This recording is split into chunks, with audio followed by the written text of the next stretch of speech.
छत्तीसगढ़ की बड़ी खबर आपको बता दें, मुख्यमंत्री भूपेश बघेल आज से 15 दिनों तक सभी विभागों की समीक्षा बैठक करने वाले हैं और इस बैठक में विभागीय मंत्री, अधिकारी और एक्सपर्ट भी शामिल होंगे। इसके अलावा आपको यह भी बता दें, मुख्यमंत्री भूपेश बघेल आज नामांतरण, बंटवारा, सीमांकन और अबूझमाड़ में दिए जा रहे पट्टों की प्रगति की समीक्षा भी करेंगे। इसी तरह 26 जून को गोधन न्याय योजना की समीक्षा की जाएगी। इसके साथ ही स्वराजी गांव योजना, वृक्षारोपण प्रोत्साहन योजना, राजीव गांधी किसान न्याय योजना की समीक्षा होगी।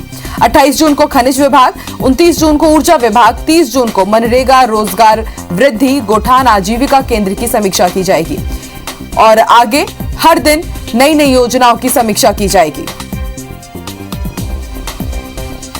तो आज से सीएम भूपेश बघेल हर रोज अलग अलग विभागों की अलग अलग योजनाओं की समीक्षा बैठक करेंगे। आज से 15 दिनों तक ये समीक्षा कार्य चलेगा। अलग अलग विभागों के कामकाज की समीक्षा होगी।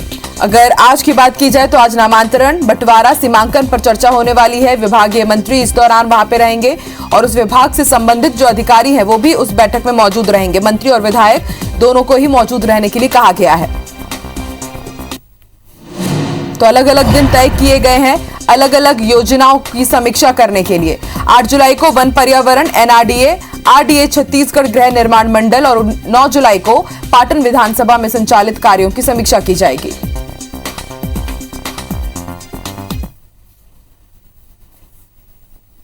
बड़ी खबर आपको बता दें, आज महासमुंद के दौरे पर रहेंगे दुष्यंत कुमार गौतम। आपको बता दें, पिछले 2 दिनों से वो रायपुर में बने हुए थे और आज बीजेपी राष्ट्र महामंत्री महासमुंद दौरे पर रहेंगे। जिला पदाधिकारियों और मंडल प्रभारियों की वो बैठक लेंगे।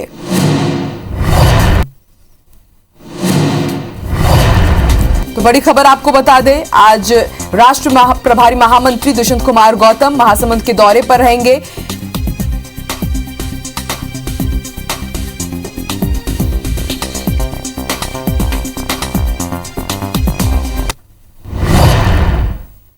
और आज क्या कुछ खास रहने वाला है छत्तीसगढ़ में, जानेंगे हमारे सहयोगी स्टार जैन से जो इस वक्त रायपुर से हमारे साथ लाइव जुड़े हुए हैं। स्टार, आज दिन भर की अगर बात की जाए तो क्या कुछ खास रहने वाला है छत्तीसगढ़ में, आम खबरें, इसके अलावा बड़ी सियासी हलचल कौन सी रहेंगी?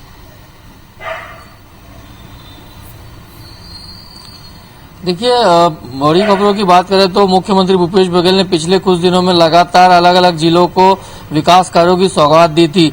अब 15 दिन तक लगातार वो मैराथन बैठक लेंगे, अलग अलग विभाग वार और जिले वाइज बैठक लेंगे और वहाँ पे किस तरीके की विकास कार्य किए जा रहे हैं, उसकी क्या प्लानिंग है, उसको लेकर समीक्षा की जाएगी। सरकार की जो योजना है उसको अमली जामा पहनाने में कहाँ कुछ दिक्कतें आ रही है या फिर आम जन की जो कार्य है या दूसरी योजनाएं हैं, प्रोजेक्ट जो अधूरे पड़े हैं उसमें कहाँ कुछ दिक्कतें आ रही है, इन तमाम चीजों पर समीक्षा की जाएगी। अलग अलग दिन अलग अलग तय किए गए हैं। 15 दिन तक ये मैराथन बैठक चलनी है जिसकी शुरुआत आज से होने जा रही है। इसके अलावा बीजेपी लगातार फील्ड में है और कहीं ना कहीं अपनी सक्रियता लगातार बढ़ाई रखी है। कल राष्ट्रीय महामंत्री जो दुष्यंत कुमार वो आए हुए थे और उनका ये दौरा आज भी है। कल उन्होंने बैठक ली थी, आईटी सेल की बैठक ली थी, विधायक दल की बैठक ली थी, तो आज महासमुंद के दौरे पर वो जा रहे हैं। आपको बता दूं, महासमुंद काफी चर्चा में रहा है पिछले कुछ दिनों में, राजनीतिक हलचल से रूप से देखा जाए तो उस लिहाज से उनका दौरा भी काफी महत्वपूर्ण है। साथ ही साथ बीजेपी के जो नेता हैं लगातार अलग अलग मुद्दों पर कांग्रेस को घेरते आ रहे हैं, कांग्रेसी नेताओं को घेरते आ रहे हैं। आज भी जो राष्ट्रीय महासचिव है सरोज पांडे वो एक प्रेस कॉन्फ्रेंस लेने जा रही है और उसके माध्यम से वो कहीं ना कहीं सरकार पर हमला बोलेंगी।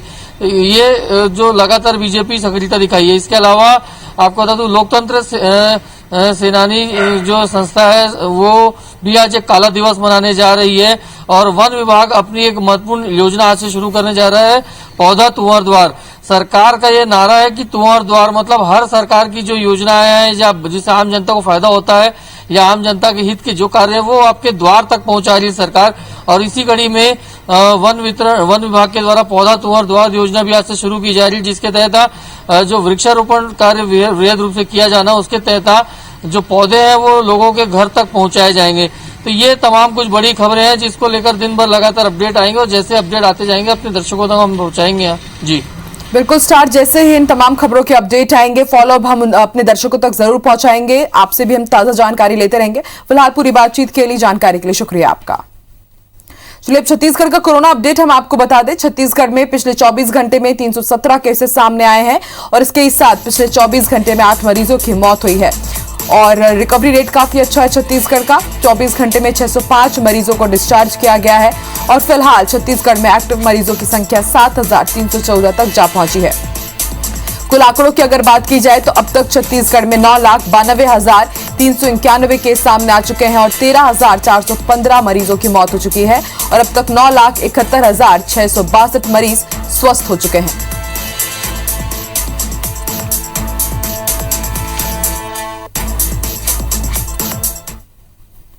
मुख्यमंत्री भूपेश बघेल ने पड़ोसी राज्य मध्य प्रदेश और महाराष्ट्र में कोरोना वायरस के डेल्टा प्लस वेरिएंट के बढ़ते मामलों को देखते हुए प्रदेश में भी इससे सतर्क रहने को कहा है। उन्होंने दोनों राज्यों में इस नए वेरिएंट की मौजूदगी को देखते हुए अंतर्राज्यीय सीमाओं पर आवाजाही पर कड़ी नजर रखने के निर्देश दिए हैं। उन्होंने नागरिकों से भी अपील की है कि कोरोना गाइडलाइन का पालन करते हुए पूरी सावधानी और सतर्कता बरतें, मास्क सैनिटाइजर का उपयोग करें और भीड़ भाड़ से दूरी के नियमों का कड़ाई से पालन भी करें। प्रदेश में अभी मिल रहे कोरोना के नए मामलों में डेल्टा प्लस वेरिएंट का पता लगाने के लिए एम्स रायपुर और रायपुर मेडिकल कॉलेज की वायरोलॉजी लैब से एडवांस स्टडी के लिए सैंपल भुवनेश्वर एम्स और अन्य शहरों में भेजे जा रहे हैं। अब तक राहत की बात यह है कि किसी भी सैंपल में डेल्टा प्लस वेरिएंट नहीं पाया गया है। वैज्ञानिकों ने भी नए वेरिएंट को चिंता की वजह बताया है। इसके लिए अलग से आइसोलेशन सेंटर भी बनाने की बात की जा रही है। जो नया वेरिएंट आया है डेल्टा प्लस, उसमें ये संभावनाएं व्यक्त की जा रही हैं कि इसकी इन्फेक्टिविटी रेट ज्यादा होगी, लेकिन अभी भी इस पे जांच चल रही है। वैज्ञानिक तौर पे अभी पूरा तरह से पुष्टिकरण नहीं हुआ है, लेकिन जो नया वेरिएंट आया है उसके लिए जरूरी है कि हम जीन सीक्वेंसिंग का जो प्रक्रिया है उसको और स्ट्रांग बनाएं। म्यूटेंट हो रहे हैं वायरस और ये चेंजेस होते रहते हैं, तो इस तरह की चीज़ों के लिए ये महत्वपूर्ण साबित होगा ये लैब, और स्टेट ऑफ द आर्ट होगा और बाकी लैब्स के लिए एक तरह का मेंटर की तरह भी काम करेगा।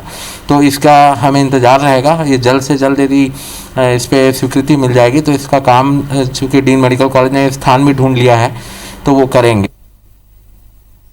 छत्तीसगढ़ में अब 17.5 साल की उम्र पूरी कर चुके किशोरों को भी कोरोना का टीका लगाया जाएगा। स्वास्थ्य विभाग ने इस संबंध में आदेश जारी कर दिया है और कहा है कि ऐसे किशोर उम्र के लोग जो जनवरी साल 2022 में 18 साल के होने वाले हैं या फिर जिनका जन्म साल 2003 या उसके पहले हुआ है, वो सभी www.cowin.gov.in पोर्टल में रजिस्ट्रेशन कर सकते हैं या फिर टीकाकरण केंद्र में अपना आधार कार्ड या फिर कोई दूसरा आइडेंटिटी कार्ड दिखाकर रजिस्ट्रेशन और टीकाकरण करा सकते हैं।